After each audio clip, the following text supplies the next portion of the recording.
우리 좌우에 한번 인사하는 게 좋겠습니다. 반갑습니다. 축복합니다. 건강하시기를 바랍니다. 여러분, 오늘은 종교개혁 507주년 기념주일로 오랜만에 지키기를 원합니다.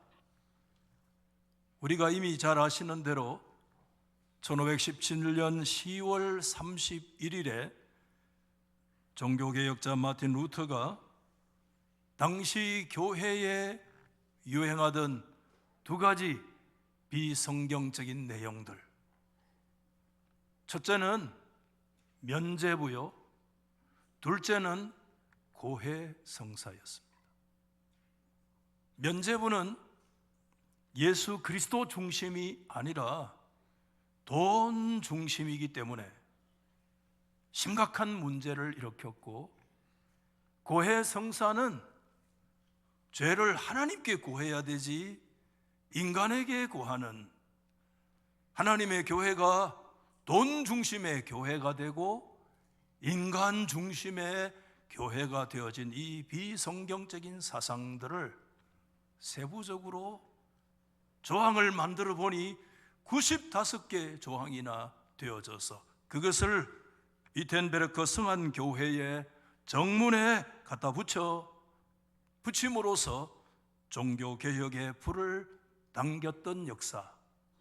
그래서 세계교회는 10월 31일 주간을 종교개혁 기념주일로 그렇게 지킨다는 사실을 우리는 잘 기억하고 있습니다. 아마 오늘 현대인들이 그런 질문을 할 수 있을 겁니다. 목사님, 500년 전이면 16세기 아닙니까?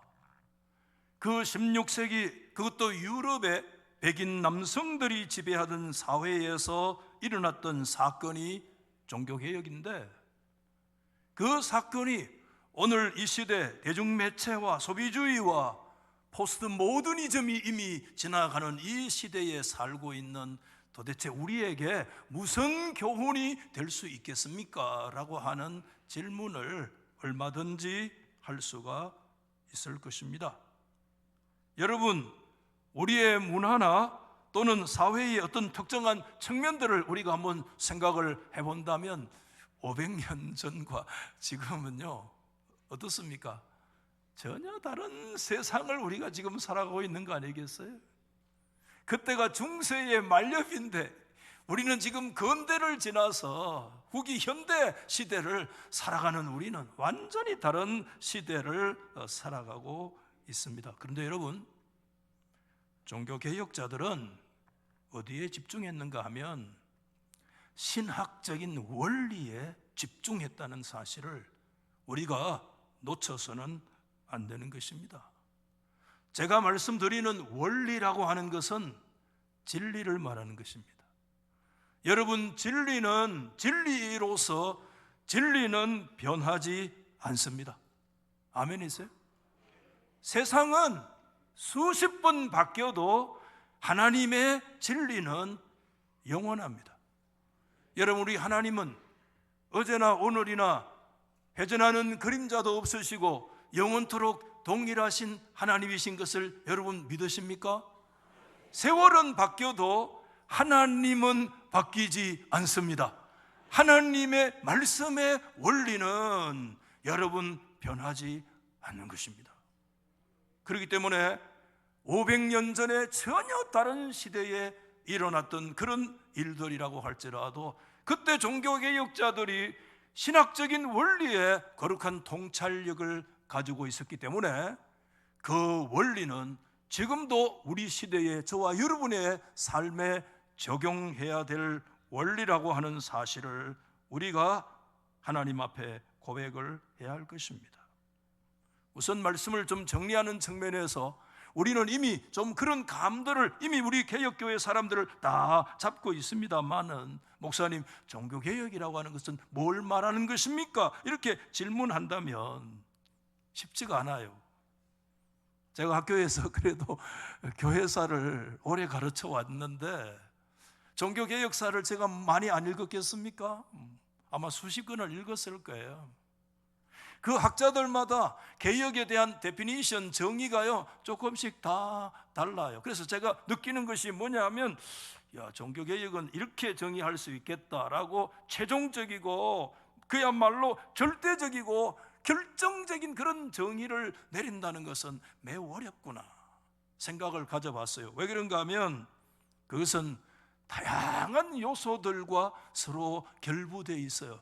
정치를 강조하는 사람과 경제를 강조하는 사람과 사상을 강조하는 사람의 생각은 좀 다를 수가 있잖아요. 그래서 이거 강조하면 저쪽의 것이 좀 부족한 것 같고 해서 종교개혁은 이런 것이다 이렇게 정의를 내린다는 것이 얼마나 어려운 것인가를 다시 한번 생각하게 되는데, 저는 개인적으로 미국 웨스트민스터 신학교의 교회사 교수인 칼 트루만의 그 좀 넓은 정의를 개인적으로 좀 좋아하는데, 그는 한 문장으로 이렇게 종교개혁을 정의했는데, 같이 한번 읽어보실까요? 시작. 종교개혁은 그리스도 안에서 스스로를 계시하셨던 하나님을 교회의 삶과 사상의 어디에요? 중심에 놓으려고 했던 운동이다. 한번 읽어서는 감이 잘 안 잡힐 거예요. 그런 면에서 제가 읽을 테니까 눈으로 여러분 한 번 더 읽어보세요. 종교개혁은 그리스도 안에서 스스로를 계시하셨던 누구를요? 하나님을 교회의 삶과 교회의 사상의 어디에요? 중심에다가 놓으려고 했던 운동이었다. 좀 더 줄이면 종교개혁은 하나님을 교회의 중심에 놓으려고 한 운동이었다. 이 안에 다 들어있어요, 여러분. 오늘 저와 여러분들의 삶 속에 우리가 생각해 보면 하나님이 우리의 중심에 서 있지 못한다면 그 영역은 어떤 영역이든지 개혁의 대상이라는 것입니다. 하나님이 나의 시간과 나의 물질과 내 인생의 가치관과 우리의 지정의의 다양한 영역들 속에 어떠한 영역에서라도 하나님이 중심에 서지 못하고 하나님이 제2, 제3 주변부로 밀려나 있는 우리 인생의 삶의 전 영역은 하나님 앞에서 개혁의 대상이 되어진다는 사실을 오늘 이 종교개혁 기념주일에 하나님 앞에 우리가 고백을 해야만 할 것입니다. 여러분, 2000년 교회 역사 속에서 가장 중요한 것 꼽으라면 여러분 종교개혁 사건을 꼽습니다. 거기에 쓰임받았던 종교개혁자들의 사상이 중요하다 하는 것을 우리가 얘기하는데 그 이유는 다른 데 없습니다. 한 가지입니다. 제가 말씀드린 그대로 그 사람들이 그리스도 안에서 자신을 계시하셨던 하나님을 하나님의 교회 중심에 놓으려고 했기 때문인 줄 믿으시기 바랍니다. 중세의 1000년 동안에 사람 중심에 있었던 이 교회에 사람을 뒤로 몰아내고 살아계신 하나님을 그 삶과 그 사상과 신학과 모든 예배와 모든 가치관의 중심에 딱 세우려고 애를 썼던 노력이 뭐냐? 그게 종교개혁이다. 이 모습은 여전히 오늘 우리의 문제이기도 한 줄로 믿으시면 아멘. 우리의 문제 아니에요. 그들의 문제만이 결코 아니잖아요, 여러분. 문제는 그래서 그들이 500년 전에 여러분 개혁의 문제, 원리에 대해서 관심을 가졌다고 얘기하는데 오늘 몇 가지 좀 점검을 해보면 좋겠는데, 첫째는 뭐냐 하면 조금 첫 번째부터 좀 어려운 얘기가 나오는데 신학의 중심성, 무슨 뜻인가 하면 종교개혁자들은요 그 중심 원리가 뭐냐 하면 윤리나 도덕이나 실천이나 그런 게 아니었어요. 그런 것도 필요한 얘기지만 그 중심에는 항상 뭐가 있었는가 하면 신학이 자리 잡고 있었다라고 하는 거예요. 종교개혁은 여러분 결론으로 말씀드리면 그것은 단순한 어떤 역사적인 사건으로 치부할 수 있는 게 아닙니다. 그것은 진리의 사건이고 신학 원리의 사건이고 신학적인 사건이라는 것을 우리가 하나님 앞에 이해를 해야 되는 것입니다. 여러분, 마르틴 루터의 이전에 개혁자 두 사람을 우리는 뭐 좀 들어본 적이 있잖아요. 그걸 종교개혁의 모닝스타 새벽별이라고 얘기하는 두 사람이 있습니다. 영국의 한 사람, 저 체코에 있는 한 사람을 들 수 있는데, 영국에 있는 사람이 누구냐 하면 존 위클리프라고 하는 사람이고요, 저 체코에 있는 보헤미아라고 얘기하는 그 체코의 존 후스, 얀 후스라고 하는 사람이잖아요. 왼쪽에 있는 위클리프의 동상은, 위클리프가 뭐를 들고 있는 것으로요? 책을 들고 있는, 이 책이 뭐냐 하면 성경책이에요. 옆에 얀 후스는 지금 보면 뭐가 좀 드들드들하게, 뭐 저 뒤쪽에 그림 보면 그렇잖아요. 이건 뭘 상징하느냐 하면 화형당하는 장면이에요. 불타고 있는 장면이에요. 지금 이 사람들 두 사람을 일컬어서 종교개혁의 루터 이전 백수십 년 전의 선구자, 모닝스타인데요, 이 두 사람은 말씀을 드리면, 존 위클리프는 라틴어 성경을요 영어로 번역을 해가지고 영국 사람들이 자신의 언어인 영어로 성경 읽게 했어요. 그전에는 뭐로 돼 있어요?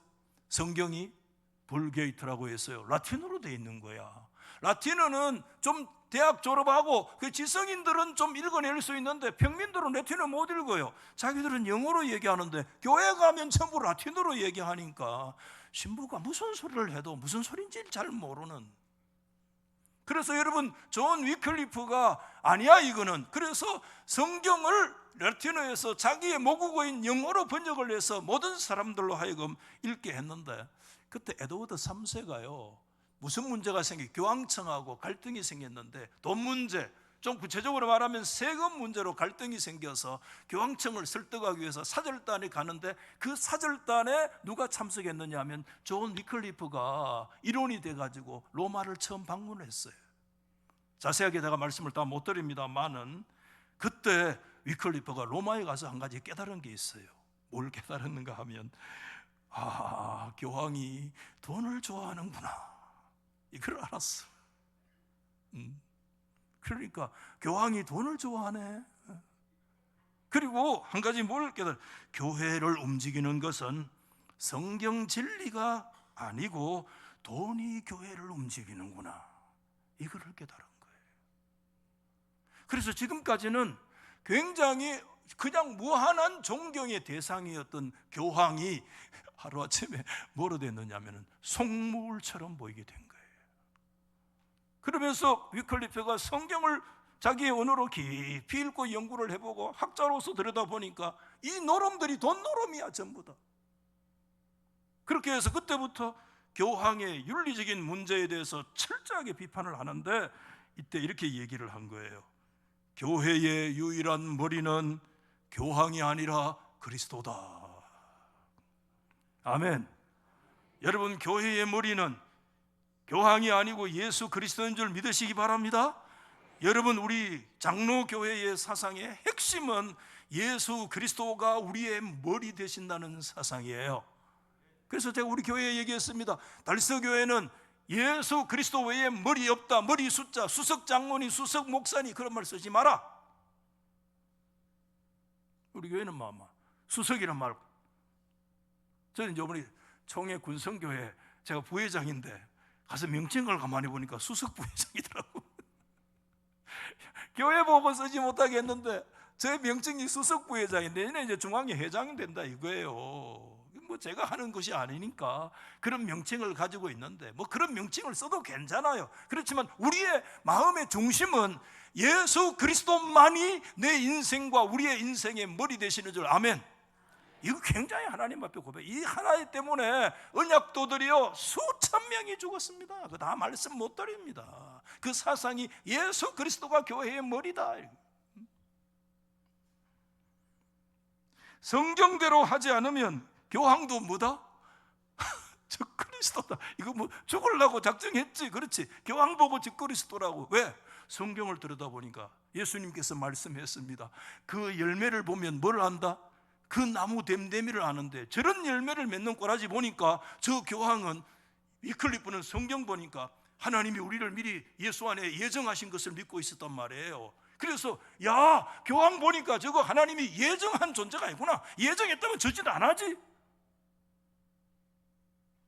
그래서 그때부터 교황의 윤리적인 문제를 신랄하게 비판을 했는데, 여러분 이 위클리프의 사상이 막 유럽에 막 파고쳤는데, 왜냐하면 그때 영국이 유럽 중심이니까 유럽 각지의 여러 나라의 젊은 청년들이 유학을 오는데, 어디로 유학을 와요? 유럽으로 유학을, 영국으로 오는데, 영국 가가지고 무슨 사상을 배우느냐 하면 위클리프의 사상을 접하면서 눈을 뜨기 시작한 거예요. 성경을 발견하기 시작한 거예요.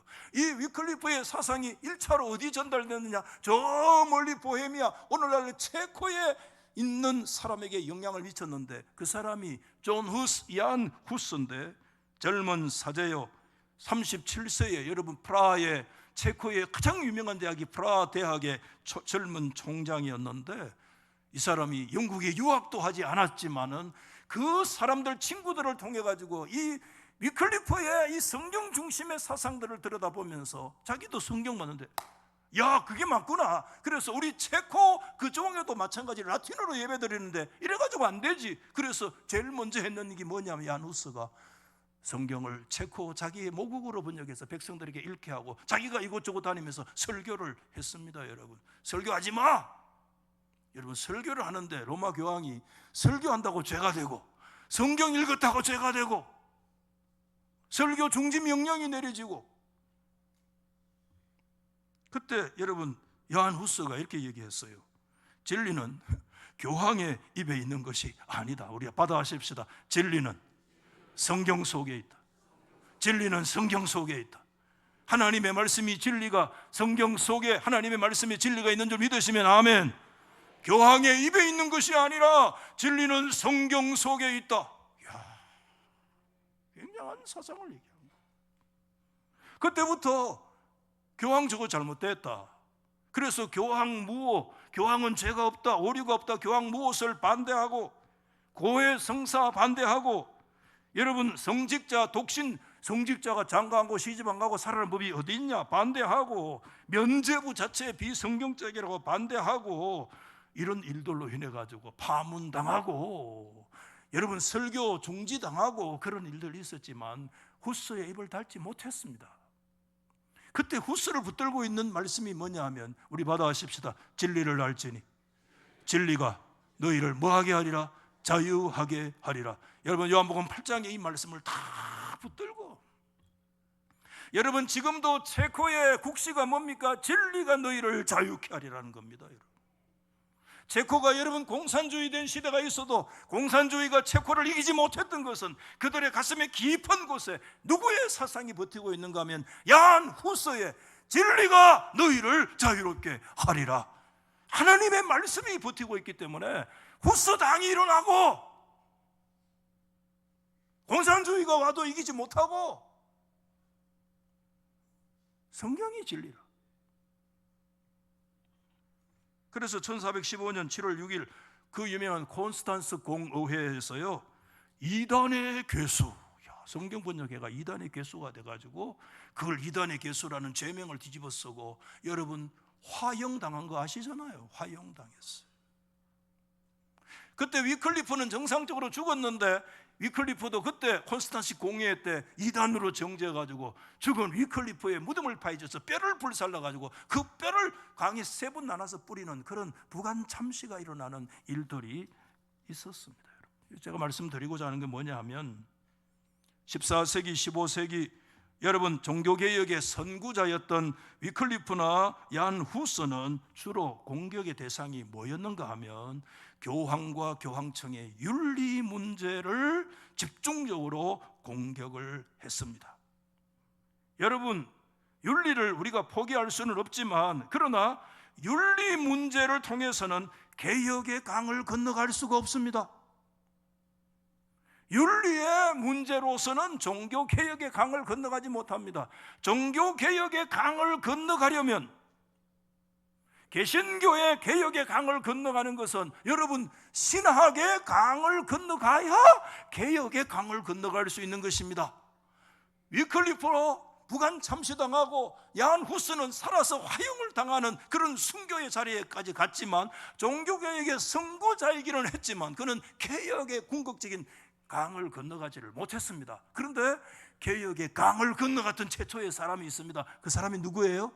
백수십 년 후에 나타났던 독일의 마르틴 루터가 그래서 중요한 거예요, 여러분들. 왜? 마르틴 루터는 공격 목표가 달랐습니다. 위클리프나 여러분 얀 후스는 교황청의 윤리 문제, 너 그래 안 돼, 너 그래서 안 돼, 너 돈 줘, 이거 필요하죠. 그러나 그게 중점이 아니라 그의 공격 목표는 신학의 원리를 공격했다는 사실을 우리가 생각을 해야 되는 것입니다. 루터 시대에 면죄부 얘기가 있었잖아요. 그때 여러분 도미니크 수도사의 유명한 교황의 특사로 파송돼서 유럽 온 지역을 다니면서 종을 땡그랑 울리면서 모금 활동하고 했던 사람이 요한 테젤이라는 사람이 있어요. 이 요한 테젤이 어느덧 루터가 사는 그 동네까지 왔습니다. 이웃 동네에 와가지고 쨍그랑 흔들면서요, 그때 여러분 로마 교황이 빚이 많이 져가지고 그 빚을 갚기 위해서 요한 테젤을 이런 사람들을 임용해가지고 그 돈을 모금하러 다니기 시작을 했는데, 그때 요한 테젤이 유명한 얘기를 했어요. 뭐라고요? 당신들 말이야, 이게 헌금하면 이 헌금함에 당신이 동전이 땡그랑하고 떨어지는 순간에 두 가지 현상이 나타난다. 하나는 연옥에 있는 당신의 조상들이 연옥에 있는 기간이 짧아지고, 그 다음에 짧아진 사람은 더 짧아져가지고 땡그랑 하는 순간에 바로 어디로 올라가요? 천당으로 바로 올라간다.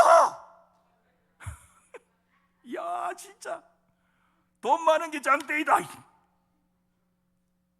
심각한 문제예요. 여러분, 그때 루터가 분노했습니다.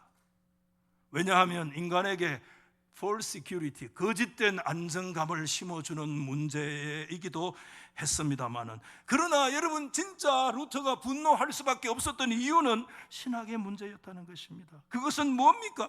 여러분, 예수 그리스도의 십자가의 죽음, 예수 그리스도의 대속의 죽음을 무력화시키는 것입니다.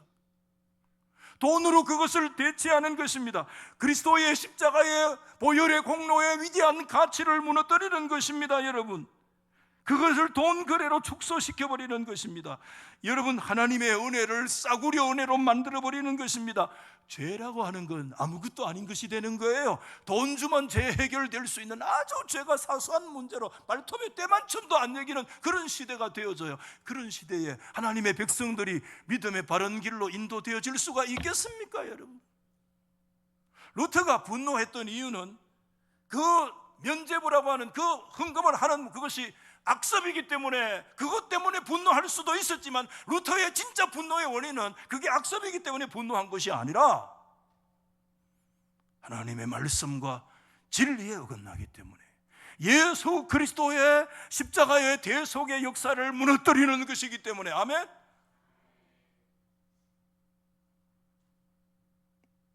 루터는 하나님이 준비시켰어요. 몇 년 전에 그가 신학을 연구하고 성경을 연구하면서 뭐를 봤느냐 하면 인간의 죄를 깊이 들여다보게 된 거예요. 죄의 권세, 여러분 무시무시한 겁니다. 죄는 아무 무엇으로도 죄의 권세를 이길 수가 없습니다. 여러분, 이 엄청난 죄의 권세와 영향력이라고 하는 것은 인간의 어떤 죽음의 문제가 아니면 죄의 이 역사를 제거할 수 없다는 사실을 여러분 깊이 인지했는데, 그게 뭐냐면 루터는 십자가에 달리신 예수 그리스도의 피 흘리신 죽음만이 죄의 권세를 제거한다는 사실을 굳게 믿게 되었습니다. 아멘. 이 거룩한 선이해가 그의 마음속에 찾아 들어왔습니다. 오직 의인은 믿음으로 예수 그리스도의 십자가와 보혈에 믿는 믿음의 역사만이, 의인은 믿음으로 산다고 하는 이 거룩한 믿음의 선이해가 그의 마음속에 깊이 자리 잡고 있는 상황에서 땡그랑 흔들면서 당신 돈 떨어지는 순간에 연옥에서 올라간다, 발따기를 난다.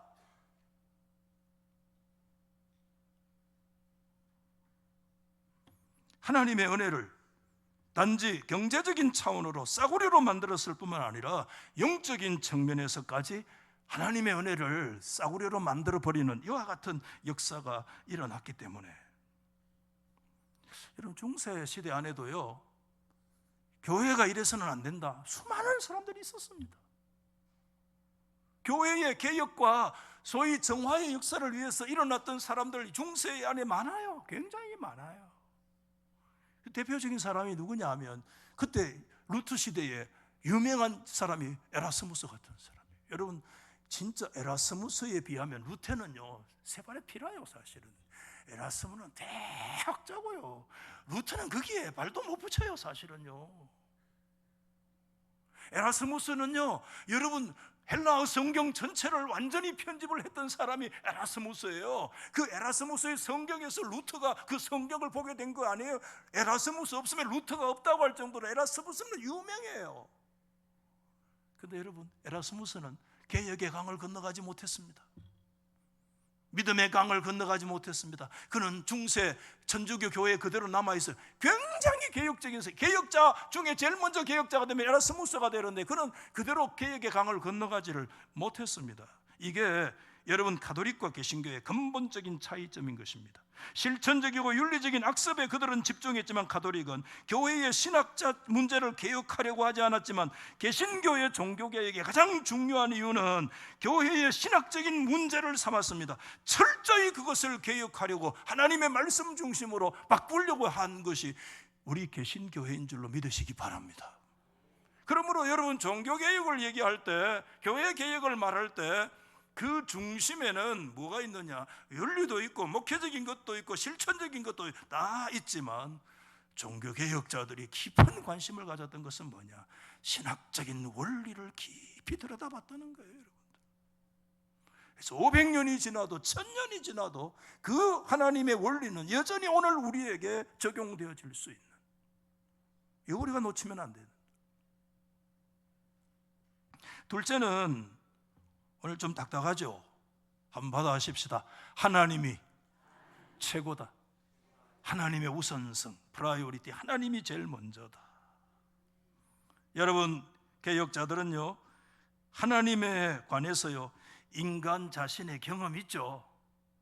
우리의 노하우 있지 않습니까? 개인적인 어떤 주관적인 경험, 이거 있어야 돼요. 그렇지만 이거보다는요, 하나님, 저를 한번 보십시오. 종교는 따라합시다. 하나님, 인간, 이 사이에 일어나는 일이에요. 하나님이 우리 가운데 계시하시고 인간은 하나님을 경배하는 게 종교입니다. 아멘이죠? 그러나 오늘날 여러분 복음주의라고 얘기하고 하나님을 얘기하지만 모두 다 이 중심이 어디로 놓여 있는가 하면 하나님 중심에서 다 지금 어디로 치우쳐 있는가 하면 인간 중심으로 넘어오는 게 오늘 이 시대의 문제입니다. 종교개혁자들은 항상 어떤 경우에도 우리의 경험도 얘기하고 우리의 필요도 필요하지만 항상 누구 중심이었는가 하면 하나님 우선, 하나님 중심이었어요. 아멘. 여러분 존 칼빈 아시죠? 앞에 이 그림 제가 몇 번 얘기해서 했는 것 같아요. 제 방에 있는 액자의 그림인데 누가 그렸어요? 우리 장모님이 그리신 그림인데 인간은 가도 그림은 남는구나. 저를 위해서 존 칼빈 그림을 그려주신 게 제 방에 있는데, 칼빈 여러분 정말 수많은 작품, 칼빈의 유일한 책 하나 꼽으라 뭐죠? 기독교 강요. 기독교 강요도 안 읽고 장로교 목사 되면 그건 사기꾼이야 진짜. 학생들에게 반드시 졸업하기 전에 기독교 강요를 읽어라. 그게 쉽지가 않아. 여러분 그뿐만입니까? 성경 주석을 얼마나 해서 요한계시록 빼놓고 성경 주고 신구약 성경 다 주석했습니다. 여러분 칼빈이 설교 진짜 구약 신구약 66권을 설교 다 했던 사람이에요. 엄청난 글을 썼어요. 그런데 한 가지 특징점이 있어요. 그게 뭔가 하면 자기 자신에 대해서는 거의 말 안 했어. 칼빈이 그렇게 많은 글들을 썼는데 그때 그 사건 속에서 내 기분이 어땠고, 그때 내가 좀 섭섭했고, 그때 내가 어쨌는데, 이런 얘기가 쫙 없어요. 거의 없어요. 왜 그런 줄 아세요? 칼빈의 마음 중심에는 하나님 중심적인 생각이 꽉 있었기 때문입니다. 아멘. 저는 환갑돼가지고 책을 하나 냈는데 그 안에 내 자신의 개인 역사 히스토리를 100페이지 썼어요. 아무것도 아닌 저는 100페이지를 썼는데 인간이 덜 됐다는 증거야 그게. 칼빈은 그렇게 많은 글을 썼는데도 자기가 어떻다, 내가 어떻다, 내 기분이 그때 어땠어, 내 그때 그 새끼 막 싫었어, 내가 그놈 좋았어, 이런 말 한마디도 없어. 오로지 그의 관심은 하나님 중심, 하나님 우선. 아멘. 그가 1564년에 55세의 일기로 죽었거든요. 너무 많이 살았어. 저는 칼빈보다는 우리 너무 많이 살았어. 회개해야 돼. 너무 많이 산 것 자체를. 뭐 했냐 이게야? 이렇게 많이 살았는데 칼빈보다 내가 10년을 지금 더 살아가는데 내가 뭐 했냐 이게야? 55세에 죽었는데 그의 마지막에 칼빈의 글이 길어요. 다 여러분이 설교 제시를 못하는데 요약을 해서 추려내서 제가 제시하는데, 내가 한 모든 것은 뭐밖에 없다? 아무 가치가 없는 것이다. 이 벌써 드러내는 거예요. 나는 비천한 피조물에 불과하다. 그리스도를 위하여 죽고 사는 것만으로도 나는 충분해. 성경의 한 문단도 부패시키지 않았고 알면서도 그거를 내가 원하는 대로 왜곡시키지 않았어.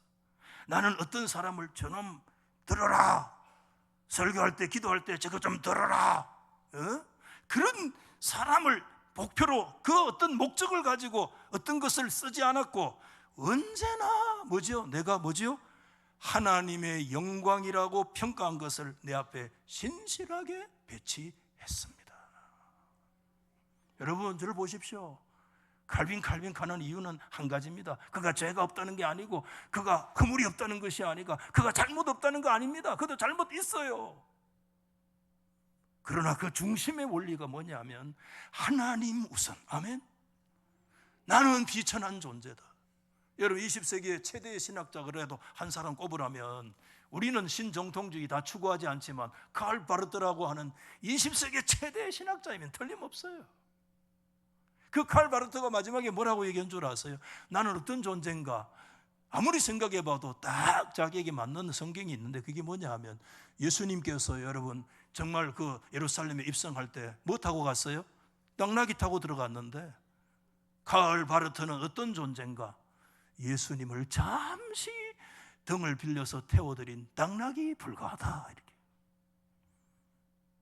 그럼 우리는 뭡니까? 그 위대한 신학자들은 자기가 당나귀 존재가 못하다고 그러는데, 아무것도 아닌 게 100페이지너지에 대해서 써놓고, 그건 뭡니까 그거? 아무것도 아니야. 여러분, 칼빈이 공동무지에 묻혔어요. 그런데 그의 유언이 뭐냐면, 내 무덤에는 아무 기념돌도 세우지 말고 아무것도 쓰지 마라. 그 유지대로 묻었어요. 사실은 칼빈의 무덤 모릅니다. 지금 스위스에 가면 칼빈의 무덤이라고 조그마한 거 여러분 돌 하나 새겨놓고 존 칼빈 JC라고 쓰여서는 그 칼빈 무덤 아니에요. 그건 가묘예요. 가묘. 사실상 칼빈의 연구인 저명자 두메르고에 의하면 그 무덤은 나중에 관광업자들이 세운 가묘라는 거예요. 칼빈은, 레오나르도는 개신교 역사에서 그를 일컬어서 문명의 건설자라고 그랬어요.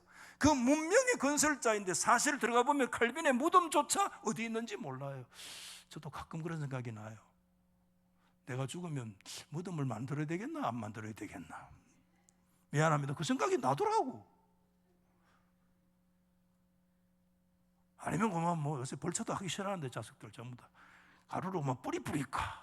칼빈도 무덤도 없는데 오 목사님 밑에 묻힐 이유도 없고.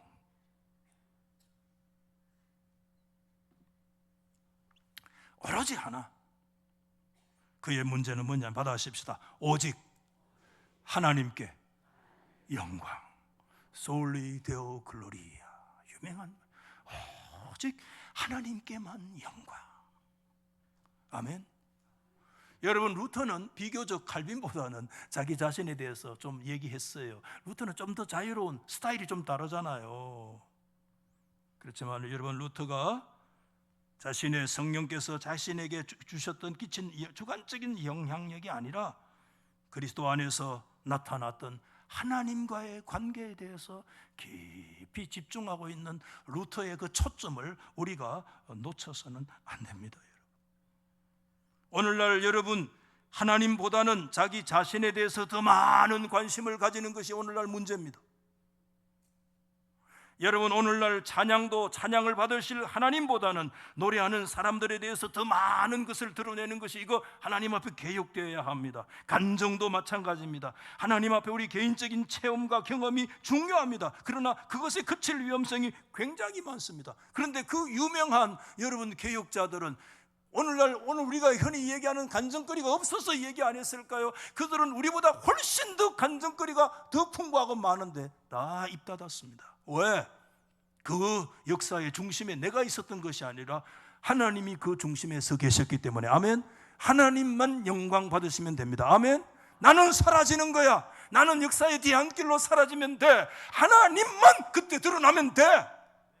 이게 개혁의 원리야. 이게 2500년 전으로 있었던 일이 아니에요. 오늘 우리의 이 자리에서 나와 세상은 간 곳 없고 예수 그리스도만 드러나면 돼요. 그게 개혁이라.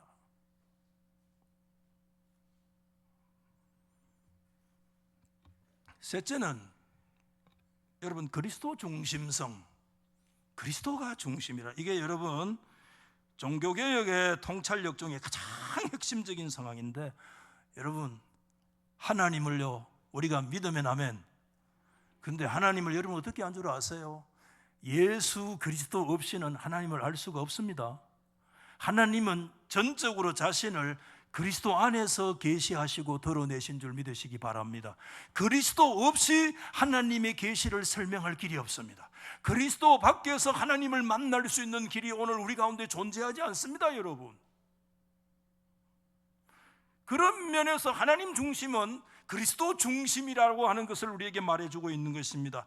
우리의 공예배로부터 시작을 해서 우리의 개인적인 경건생활, 일상의 삶에까지 우리의 기독교적인 생활 전체가 누구에게 집중해야 되느냐 하면 예수 그리스도께 집중해야 될 줄로 믿으시기를 바랍니다. 오늘 제가 설교라고 하는 걸 소위 하지만은 오늘날 여러분 설교 성경 읽어놓고 예수 그리스도에 대해서 다 제거하고 예수님 다 빼먹고 안 돼요. 여러분 성경의 핵심은 예수 그리스도인 줄로 믿으십니까? 그렇기 때문에 여러분 종교개혁자들이 이걸 중요하게 여긴 거예요. 그래서 구약을 들여다보든 신약을 들여다보든 여러분 그 안에서 그리스도가 빠지면 안 돼. 그리스도가 생략될 수가 없습니다. 아멘. 아브라함은 얘기하면 끝나면 안 돼요. 제가 주일학교에서 가끔 얘기했어요. 아브라함이 주인공이 아닙니다. 아브라함이 선택된 것은 그리스도 안에서 선택된 것입니다. 아브라함이 언약이 된 것은 언약의 성취인 그리스도 안에서 붙들어진 겁니다. 이삭은 죽지 않고 살았습니다. 이삭이 죽지 않고 살은 것은 하나님의 아들 예수 그리스도 참 아들이 죽기 때문에 이삭은 죽지 않고 살아났습니다. 구약의 그 어떠한 인물도 여러분 그리스도를 드러내지 그리스도를 빼먹는 것은 아무것도 아니에요. 여러분 단 한 방울의 하나님의 은혜를 저와 여러분이 받아 누리기를 원한다면 우리가 빼서는 안 되는 것이 예수 그리스도인 줄로 믿으시기를 바랍니다. 오늘 우리의 예배 안에 찬양과 기도도 마찬가지입니다. 어디에 포커스를 두고 있습니까, 여러분? 기도를 통해서 누구를 가르치려고? 아니에요. 찬양을 통해서 누구를 가르치려고? 아니에요. 그 모든 관점은 우리의 필요도 필요하지만 그리스도에게 집중해야 될 줄로 믿습니다. 우리 필요한 존재죠. 절박해요, 진짜. 주님도 그거 알아요. 저와 여러분이 뭐 필요한지 알아요. 지금 수고하고 무거운 짐진 자들이잖아요. 아멘입니까? 주님이 말씀했습니다. 그렇기 때문에 내게 오라. 내가 너에게 안식 주겠다. 내가 너희를 쉬겠다. 너희 목마른 인생들 아니겠냐? 내게로 와서 다 마시라. 값없이 와서 돈 없이 와서 사 먹어라. 주님 우리 필요를 알아요. 우리의 필요가 얼마나 절박한 것인지도 우리 주님은 알고 계세요. 그럼에도 불구하고 오늘 우리의 찬양과 우리의 기도와 우리의 예배의 모든 궁극적인 포커스는 예수 그리스도 중심이어야 될 줄로 믿는 것입니다. 이게 핵심인 것입니다. 그리스도야 그리스도 자신만이 우리의 유일한 대안인 것입니다. 예수님만이 대안인 줄 믿으시면 아멘. 여러분 보험을 대안으로 많이 넣어 놓으셨어요? 생명보험 나도 넣어놨다 하더라고. 언제 타먹내리는 거예요? 네 죽어야 타먹는데. 치 아파라 마마. 당장 깨버라 마. 살았을 때 뭐가 치 아픈다. 그게 우리의 대안 아닙니다. 물론 그런 거 준비해야 돼요. 예수 그리스도 자신이 저와 여러분의 대안인 줄 믿으시면 아멘. 그니 그리스도만이 우리의 대안이십니다. 오늘 말씀을 정리하면서요, 한 가지 종교개혁에서 우리가 다른 측면을 들려면 전 넷째 이렇게 정했어요. 그게 뭐냐면 인간의 죄성이에요. 인간의 죄성. 저는 건년에 어거스틴을 만나고 어거스틴의 신학을 만나고,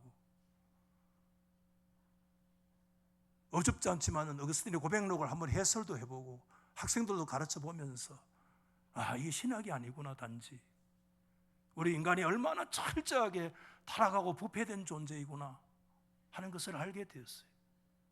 그래서 우리의 참 밑바닥에 지옥의 강물이 흐르고 있다고 말한 적이 있어요.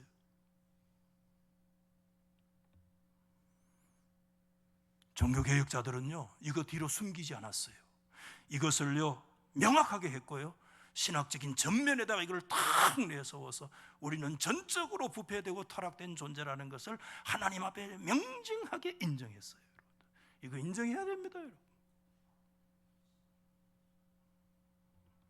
그래서 여러분, 칼빈도 루터도 말했습니다. 거듭나지 않는 인생의 마음은 부패하고, 거듭나지 않는 마음은 언제나 하나님도 자신의 형상대로 만들려고 하고 하나님을 자신의 방식대로 예배하려고 하는 게 이게 우상숭배입니다.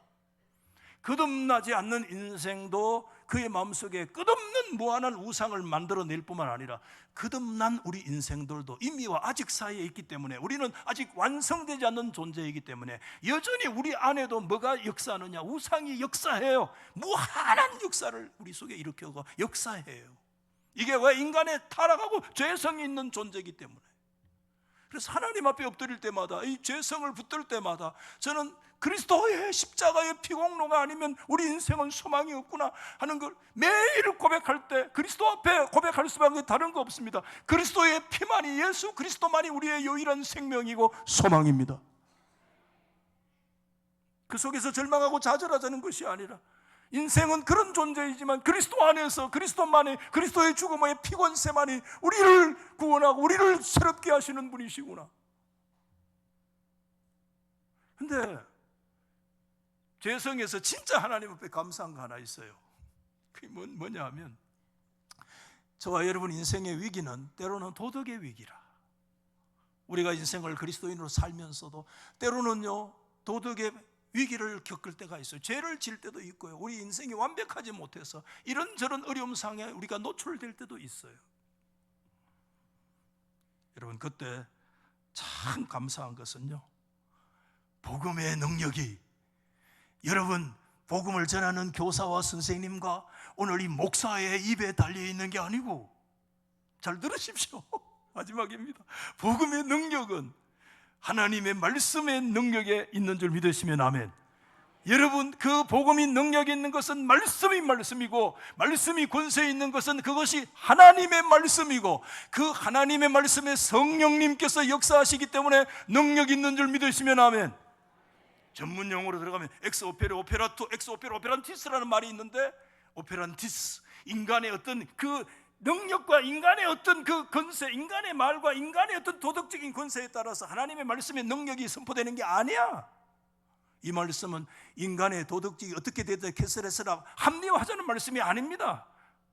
그럼에도 진짜 감사한 것은 우리가 이와 같이 나약하고 부족한 존재이지만, 여러분 이 말씀을 듣고 그런 주일학교 선생님들의 가르침을 받고, 우리 부모도 다 부족한 존재지만 그 부모의 가르침을 받고요, 그 자녀들이 회개하고 회심이 일어나고 중생하고 하나님의 나라가 뒤로 물러서지 아니하고 그 하나님의 나라가 위대한 전진의 역사를 오늘까지 해온 거 믿으시면 아멘.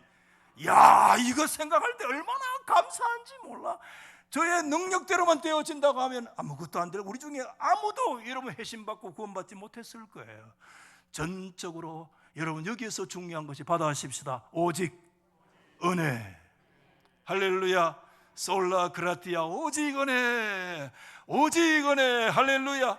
인간의 죄성 속에서 우린 죄와 싸워야 됩니다. 그것까지. 그러나 그럼에도 불구하고 우리 인간은 연약한 존재인데 오직 하나님의 은혜밖에 없습니다. 우리가 깊이 하나님께 의지해야 돼요.